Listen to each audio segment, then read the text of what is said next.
All right, here for the daily, and we're going to talk about reports that Antony and maybe Casemiro are of interest to Turkish clubs because their transfer window closes later. Here with Tom.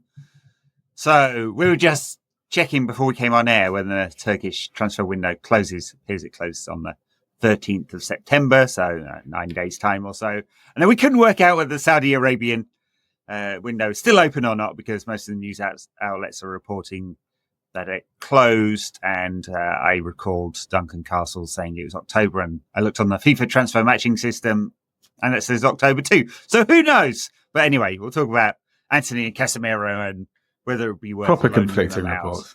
Yeah, really. You'd think FIFA would know, but maybe we wouldn't. I don't know. All right. So initially, a Turkish outlet had said that Antony was of interest to Fenerbahce or Galatasaray, I think. Fenerbahce. Yeah. And separately, Sport Witness, citing reports in Turkey, said that Casemiro of interest to various Turkish clubs as well. So let's have a think about what this means both from a sporting and economic perspective, because I guess neither is first choice now. No, well, I mean, Antony is far from, and maybe that's a part of the reason why this is come about, because maybe he's had enough of being fourth choice winger, I guess, at this point, fourth, fifth choice winger. Yeah. And I guess maybe he just wants to move on. He's quite an impatient man, I think, quite a petulant man at times, as we saw in that game against Liverpool where he was told to play left back. He clearly doesn't like to have his nose put out of joint, and I think if he's not going to get a game, I don't think he matters. He probably cares about who the club is. I think he probably just wants to get out, and I don't think there's no player in the world I would think was more likely to end up in Turkey at some point in his career than Antony. Like, if you look at the Turkish league, it's literally full of Premier League rejects who've gone to the Premier League probably on a little bit too much money and eventually ended up to Turkey because they offer good wages. And Antony is just the perfect player for that.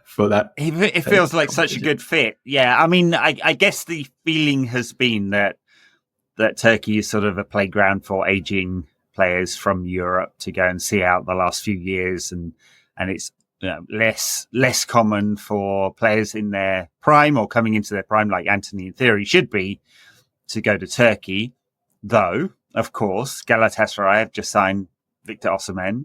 Yeah, it's a year-long deal with a break because Osimhen fell out with the Napoli president De Laurentiis. Not the first player, and surely not the last to fall out with him over his potential transfer, and it's really complicated. I know we're not talking about him, but just to set things in context, he's gone to Napoli, gone to Galatasaray on this year-long deal, signed a new contract in Napoli, even though I think people assume he'll never play for the club again, with a much lower exit fee, but with an additional year, so protecting the fee for Napoli, but a more reasonable path out for the player. Anyway, that is atypical of Turkey, that a player in his absolute prime and one of the world leaders in his position would go there.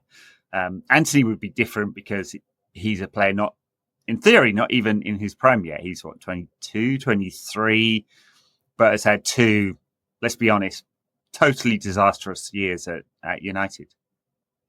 Yeah, I think this is almost like the Osimhen deal is almost. I don't know the reasoning for why Turkey have their window open later every time, but if it is just simply because they can get these types of transfers through, because the only reason Osimhen is obviously going to Turkey is because all his opportunities closed because all the windows closed.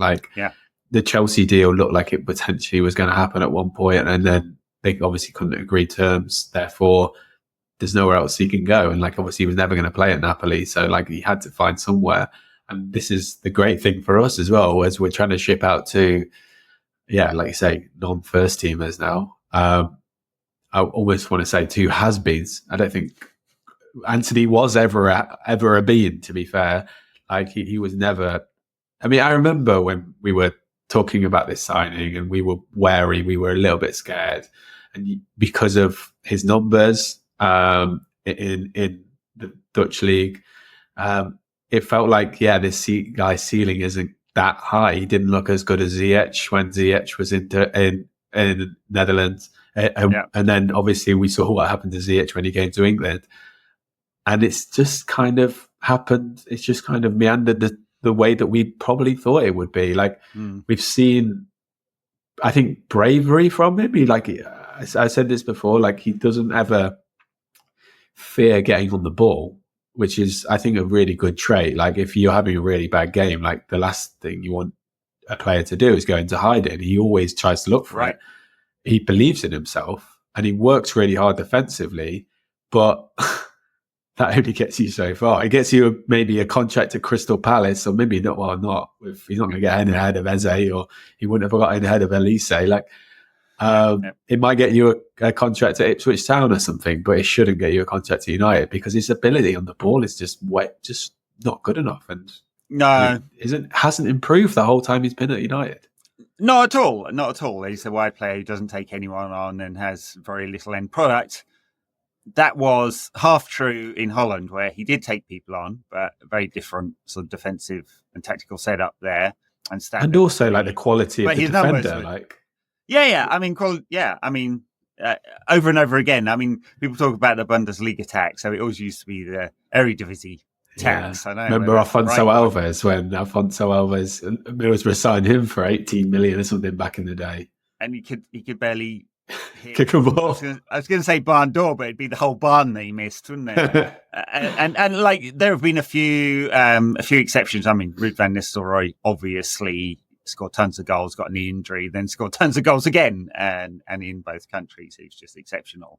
Antony, I cannot think of a single player who you look at his numbers and they've gone from the absolute floor, which is what Antony was, to justifying a fee of 100 million euros.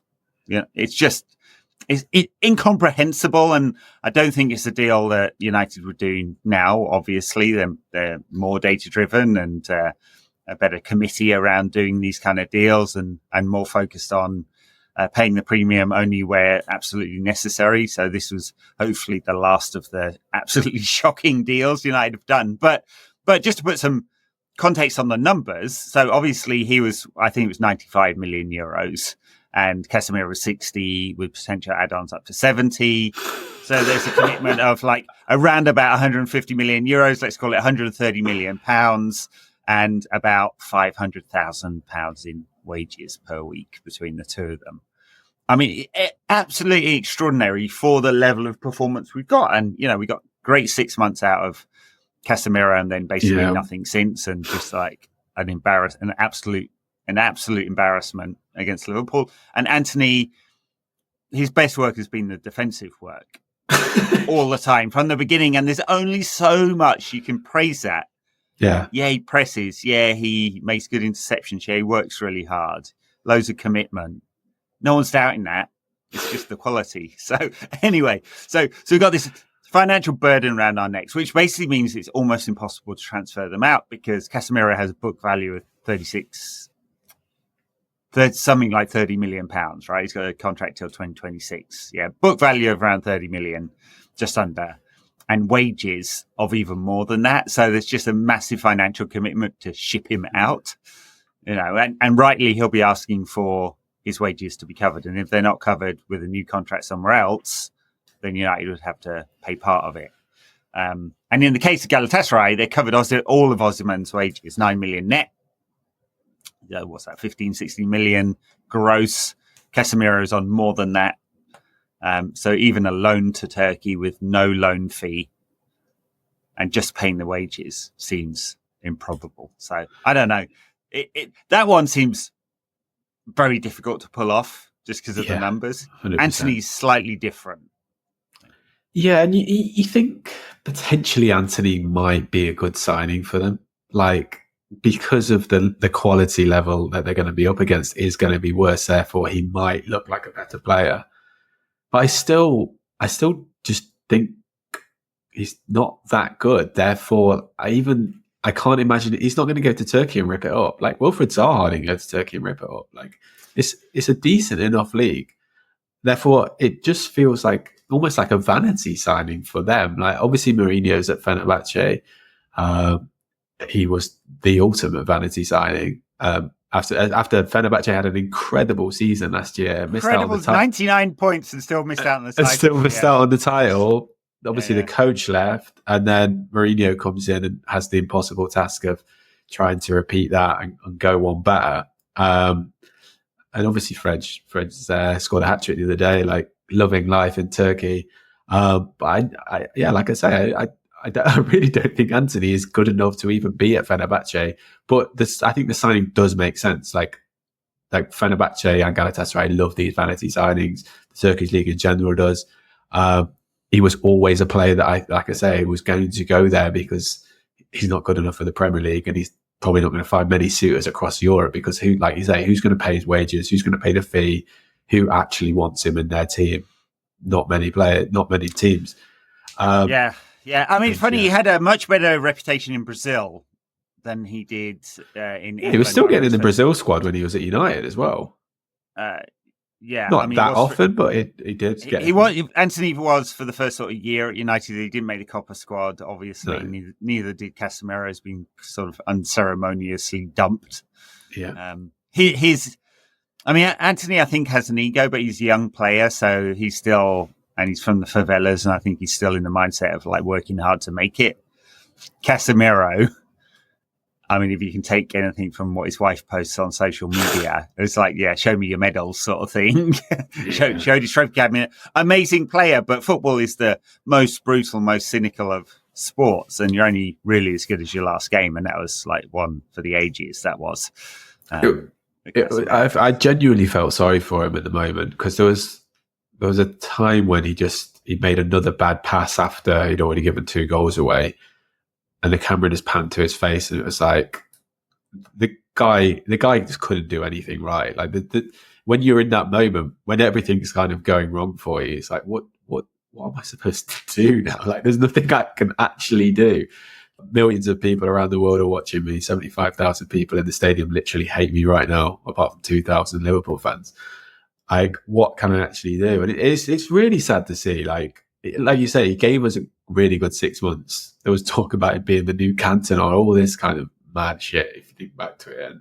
And obviously he scored in the cup final. And then after that, it's just been nonsense ever since. But it is sad to see. But then you also look, he's actually worse than Rooney was at his age. Like, I don't think Rooney was this bad at 32. And Rooney died off really early. Like, it's incredible every time I keep looking at his age, I'm like, really? He's only 32. Like, and given the place he plays in the team, I mean, no, you're supposed to cover a lot of ground in central midfield, but given he's nominally as defensive midfielder, I would have thought you could continue playing for some time longer. I think he's just been caught by the physicality and speed of the Premier League. I think that's caught him off guard. And then he had that season where he played 50 odd games, even with he might have played 60, but the 2 suspensions that he had. Second one being totally ridiculous. But I just wonder whether his body's just like kind of fallen apart, couldn't take it, wasn't in the right condition. He looked like he'd slimmed down, didn't he, this summer, and came back looking fit and trim, but still can't take it. Where it's a game where there's sort of high pressing, high intensity, he just looks completely lost. And it is sad because what a great player. I suspect Ten Hag would not want him to go. And that with Ugarte coming in, and Ugarte will be number 1 defensive midfielder, and Casemiro and Mainu can then be the sort of rotation option at 8. And I actually think that's a much better place for Casemiro to play. He can support the midfield, especially out of possession, but he's dangerous in other boxes for set pieces, especially, but also good finisher coming in late and all that kind of stuff. It just feels like a better place, given how unlikely it is that we'd be able to offload him for anything that kind of made sense. I think also there's what's, I guess, overlooked with greats like this when they start going bad is like the mentality, like the confidence. When your body is just not performing the same way as it used to, like that's got to play on your mind. And therefore it's going to make you second guess almost everything you do. Like, should I go for this tackle? Should I move here? Should I take an extra touch? Because like, when you were a little bit younger, a little bit slighter, a little bit quicker, you're able to take that second touch, third touch, knowing that this is what my body is. You've had your body at that stage for however long, 5, 6, 7 years. It's also getting better. It's getting quicker. And then as soon as it starts to go the opposite way, you're like, okay, what? And that takes a lot of like getting used to. It's having confidence in your ability and also getting used to the body, which is slowing down. Like, I think that's why you look at someone like Scholes and Ryan Giggs' longevity, their ability to change themselves as players as they got older, as they got slower, especially Giggs, obviously, as a flying winger to then transform into a centre midfielder. Obviously, he wasn't elite of the elite, but he was still like really, really good as a centre midfielder. Like, that is just incredible the more you kind of look at it. And obviously someone like James Milner as well, like as we're seeing in the Premier right now. But it takes so much confidence in your own ability and intelligence, I guess, as well, to be able to just to transition with that slowing body. And you look at someone like Rooney as well, he just wasn't able to do it, and he was still trying to play the same way as he was playing before, obviously playing back in centre midfield. But yeah, not everyone could do it, and clearly Casemiro can't at this level anyway. Yeah, and I don't think he's given up. No, it doesn't. I don't think it looks like that at all. I really don't think it looks like that. He's not just taking the check and coasting. I think he's got that winner's mentality. He still wants to win. He still wants to perform. He thinks he can. Andy Mitten said that he's sort of angry with the coaching staff because United are playing a system that exposes him. Yeah, but Ten Hag ain't going to change, right? Ooh. He's an incredibly, incredibly stubborn man. To the day that he is fired and given his P45, which maybe fairly soon, or maybe not, we'll find out. Ten Hag will be stubborn about the way he wants to play. I can't see a way in which Casemiro stars for United again as a defensive midfielder. Now at 8, maybe. Before we go, final question on what would United's squad depth look like in forward positions if Antony left? Because that's the other question, right? We got Ahmed and Garnacho sort of fighting it out for the right wing, right-sided attacker spot. We've got Højlund and Xerxes through the middle, and then we've got Rashford and I guess Garnacho as options on the left. And that's it, because Pelistri's Mason gone. Mount, Bruno maybe could play there. Mason Mount, Bruno can do if there's need to. It's not ideal. Pelistri's gone and Sancho's gone. If Antony goes as well, it frees up an awful lot of money. But would we be a bit thin? And I wonder whether that'd be a question on Ten Hag's lips, or whether he's finally given up on the player and it's just worth getting the wages off the book. So perhaps we could bring someone in January. I think for me, I think both of them almost. Well, Antony certainly. I think we play anyone there and they would do a better job. I genuinely almost think that at this point. I'd rather play Mason Mount out wide. I'd rather not play Bruno out wide if needs be, because I think he's obviously better in centre midfield. I feel he's almost wasted there. But I feel like you even play Højlund out wide. I feel like at this point, because of how little he gives you, and also just how frustrating it is to watch, I'd rather have anyone out wide. Casemiro is a little bit different, I think, because of obviously we're having to bring Collier on in for his full debut as his replacement. Like we are lacking there. He can't play as a 6, and this is Ten Hag's fault, really. I know probably people are shouting and saying you can't feel sorry for a guy who's on 300 grand a week, blah blah blah. I do get that, but he is a person at the end of the day, and you can't feel sorry for what he's going through at that moment. And yeah, he's not good enough, but also it is on Ten Hag, like you say, if in the way that Slot has kind of reacted to what the players he's got, and playing Gravenbeck in that sitting defensive midfield spot, which he isn't. He's adjusted the team to give him kind of the best chance of playing in that position. Whereas what we have done is the complete opposite of that. We're putting round pegs in square holes and saying, Casemiro, play as what you want. And therefore he is being exposed. But still, he's not good enough to play there. But then if you take him away and he does go to Galatasaray, there's a big hole. There is a big hole. And some people might go, I'd rather play Collier every week. I'd rather play another lad from the under 18s. What I'd rather play Kone, who's just come in or whatever. But realistically, that isn't going to be as good as like you say, Casemiro potentially playing a bit further forward with Partey alongside, and especially considering we let go of McTominay as well. Like I kind of wanted McTominay to go, but then kind of looking at the weekend, I'm like, oh shit, maybe I was wrong with that. Well, McTominay's going to rip it up in Serie. He's replaced Victor Osimhen. Not exactly. Not like for like. No. Romelu Lukaku, who we're familiar with as well, has done that. So will Antony or Casemiro end up in Turkey? Maybe. We've got 9 days to find out. And the Saudi window may or may not be open. The media think it's not. FIFA very much thinks it is. I don't know. All right. Thank you very much for watching, everyone. We'll catch you on the next one. Bye now.